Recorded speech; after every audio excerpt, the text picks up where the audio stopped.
gonna talk about Until Dawn. Yeah. Which is see in my notes here it says, Marty, how is it? because I'm yeah. So the Until Dawn preview embargo went up. I'm the only one here who played it. I was gonna write it up, but then Lucy wrote it up in Australia, which is awesome because she's as big of a horror fan as I am. Yeah. But we got to play about the first 2.5 hours of the game, of what I'm assuming is a relatively short game that's really replayable. So who's making this? How are they releasing it? Like This is Supermassive, which is Okay. like it's European, it's like Swedish or something like that. But this is a first-party Sony game. It's not episodic. It's gonna be a $60 game that comes out in August. But it's it was that horror game that was originally pitched as the sort of teen slasher Move game a couple of years ago for PS3, and it morphed. I think last Gamescom, or maybe 2 Gamescoms ago, it transformed into a more serious version of that for the PS4. They took away a majority of the motion things. There are a couple things where you have to swipe the PS4 touchpad, and certain things when like you have to hold a flashlight still, and so you're not supposed to move the Move controller, or you're not supposed to move the controller. And so I would just like set it on my bed. I'm like, Yeah. well, I got past that one. But a couple of things about the game is, I mean, in the opening is really weird and jarring, and it cuts to a bunch of different characters, and I didn't really know what was going on, but then I realized it was a prologue. It's sort of about what happens, and a couple of kids get murdered, and then it flashes forward to a year later, and the kids go back there to like try to get over it, some form of catharsis, because they don't know that it was like a spooky that murdered them. The kids sort of just disappear. This is the game that Hayden Panettiere is the star of. Peter Stormare, who what was his name, Dan Wangus or whatever in The Big Lebowski. Henry Hangen or something.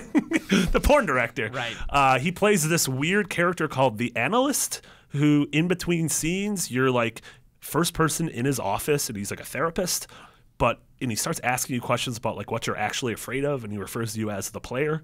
And so there's a lot of weird like. It's kind of like Silent Hill: Shattered Memories. Yes, totally. Right. Honestly, it's a lot like that. And they're like, "What are you afraid of?" And I was like, "I don't know, like needles and spiders," and just choosing random stuff. And I'm like, "Oh, later in the game, are there gonna be like needle spiders everywhere?" Needle spiders. Yeah, it's just a bunch of needle spiders infecting the camp. Could you say something like not that scary? I mean, every time you say you're not scared, they almost like start right. It's like our face-offs. They're like, oh, so you're scared of spiders and needles. Well, what about them against each other? Like, I don't like this. And then it was like scarecrows and zombies. So somebody really wants to put needles or spiders in there. In your game, yeah. I don't see why not. But so the game plays out. It feels like a Telltale adventure game, a little more open than that, but it throws you in a situation and it jumps around between these 8 kids. Like actively, like you don't control how you jump around, but it's like, oh, you played this as Chris, and now you're playing as Ashley.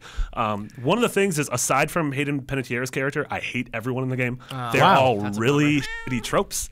They all just feel like it's the jock, and it's the girl who sleeps with everyone, and it's the quiet girl, and it's the guy who's kind of smarmy and we're not sure what he's doing. So you think they went top heavy with 2 of the main characters? They got recognizable voice actors for, and then back off the rest. Well, is it the acting is bad? It's or the that writing. The characters It's the writing, and that the character is like super gross, and it's sort of like you're playing as a character, and he likes this girl, and the guy's like, oh man, you should sleep with her, and then you have 2 options, and both of them are kind of gross. And I'm like, well, no, that's like, and now I just want this guy I'm like, I'm fine with half of these kids getting killed right now. Wow. And just leaving me with the few kids I like, which I get. Like, which will happen, right? Oh, yeah. That's sort of the thing behind this game, is that any character can die. Yeah, any character can die. There's moments where, like, without spoiling something, like I was holding on to I was hanging on to something, and another character was hanging on to my arm, like dangling over a ledge of something, and then a bad guy was coming towards me, and I was like, and you had 2 options, and one was you could just let go and both needles of you or fall, spiders, or you could let go and this other character falls. And so there was a moment where like, well, I could just choose to have one character die, I assume, but then the other character might get captured by the bad guy and might be worse than death.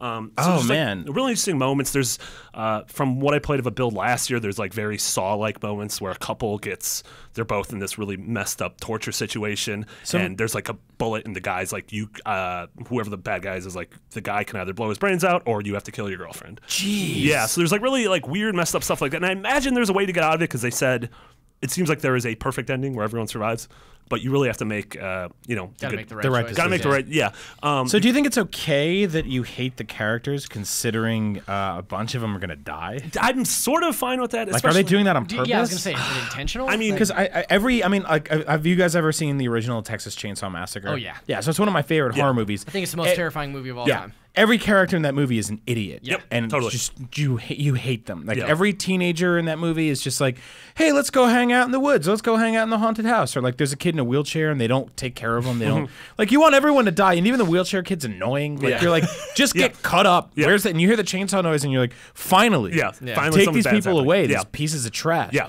So maybe it's like that where you're It's a little bit like supposed to that, hate them. and you do gravitate towards, because the Hayden Panettiere character is like the one character who like stands up for the people when they're being made fun of. Like she at least in my game, she's trying to like calm down situations. Like she's not whoring herself out immediately. Like it's really I don't know. It's that dynamic's interesting, and if they are going for like a 70s 80s slasher drama, then totally they're sort of nailing it nailed like it, that. yeah. The game's really pretty. There was some sort of like hitching problems and weird cuts, which might be just because of the preview build. Yeah. So take that with a grain of salt.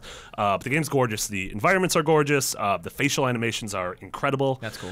It had a ton of really effective jump scares, but it didn't really do a fantastic job so far of building like an actual scary tone Right. or mood. It was just like I had to go into a closet and grab a thing, and then a badger jumped out, and I was like, oh god, and like it made me jump, and I'm like, well, it's just a badger. I'm not. But those Yeah. those choice situations, like you're describing the cliff choice. Yeah, like, yeah. Those are appropriately tense though. Like those are I get to certain things and I'm like, geez, I don't know, like, is this what I want to do? Is there like a time limit on those decisions? certain decisions, there's absolutely a time limit, and it sort of does the thing where this is a major thing because like how a Telltale game handles it, where afterwards it talks a lot about like the butterfly effect. Yeah. Yeah. And afterwards these like little butterfly icons appear See, in the corner. I really enjoy that. That's something people are kind of mixed on Heavy Rain, but that was one of my favorite things about it was Yeah. that when a bunch of people I knew were playing it at the same time, and I could come into work and be like, so did blah This blah is what's blah. happening What in happened my to your story, character yeah. here? Like, I mean, so that's what I'm even excited for. Like that moment I was talking about, where the two characters are hanging on the ledge. Like I chose to have both of us fall, Yeah. and I'm excited to see. Like Destin's playing it right now, and I'm excited to hear if he held on, Right. like what happened there. And it seems like you can get like really different with how the decisions are made. So Right. I'm excited. Like as someone who likes horror games, this definitely seems like one of those. It'll probably be the length of The Order, I'm imagining, because I played about 2.5 hours, and judging by the collectibles, I was like almost a third the way through it. But it is, if you like it, replayable. Seems like it'd be fun in a party. That's what I was setting. going to ask is like, how do you feel like the replayability is? Because I really liked Heavy Rain. Yeah. but Horror Rain. I never replayed it. Like I never had the desire. I didn't to go want back. to. I Yeah. never had the desire to go back and play it a second time because it's like I've already experienced the story in this way, and that's canon to me. Greg Miller, a former Podcast Beyond host, actually wrote the he wrote the guide. I think he did a video for IGN, which was every ending, or like something that Wow. it's something you get from getting, like, he platinumed the game, which you can only do by getting every single ending and crazy. replaying it like 7 or 8 different times. And I don't have that in me. Like, to me, it was sort of like the same way I felt playing The Last of Us when it came out in HD. Yeah. I was like, I don't want to play this again. Yeah. And I played the first few hours and I was like, no, I really don't want to play this again. This is gorgeous. It's awesome. It's Yeah. one of the best games of all time. I have an experience with it that I don't want to, that is just a once through, which is okay. I'm the same way I with- didn't feel that way about The Last of Us. Like I could play The Last of Us every year and be totally fine with it. Yeah. And I also feel like The Last of Us is one of those games that is sort of the shining example of video games as art. Like, Yeah. I feel Yeah. like that's the kind of game that I would sit down and play with my girlfriend and be like, look at how good this can be. Yeah, Like, yeah, look how amazing this the story amount- is. Yeah, Yeah.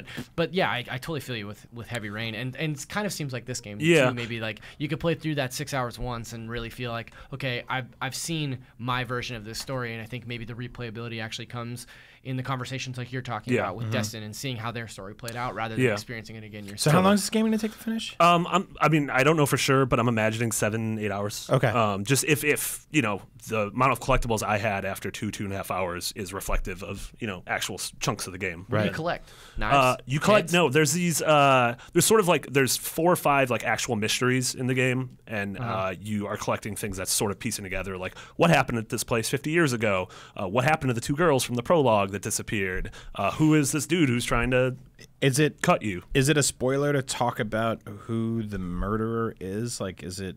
I don't know who the murderer is because by the time my Do you know if it's supernatural?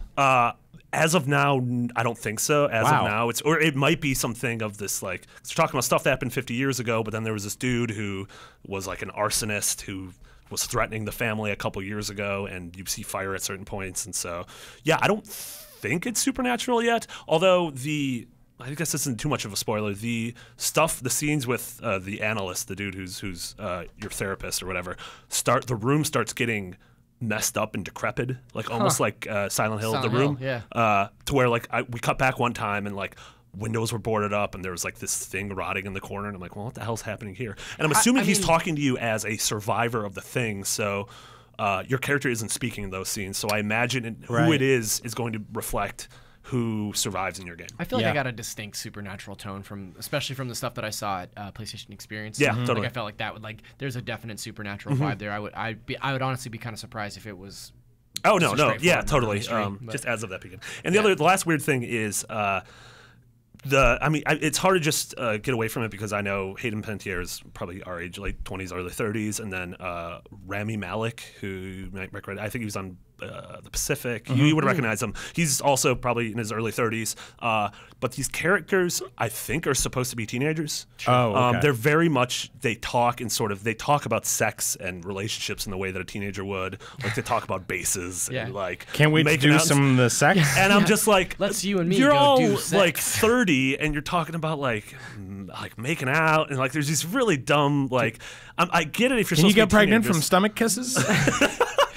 Wait, A lot of people want to know. To be fair, we're like 30. We talk about making out too. So. Does anybody have a I'm talking condang? about smooching all the time. Yeah. Condangs and condoms. Do you have any condangs I can borrow? Got 6 I'm gonna condoms. you got to put them all in your hands, and then if you clap, then a baby doesn't happen.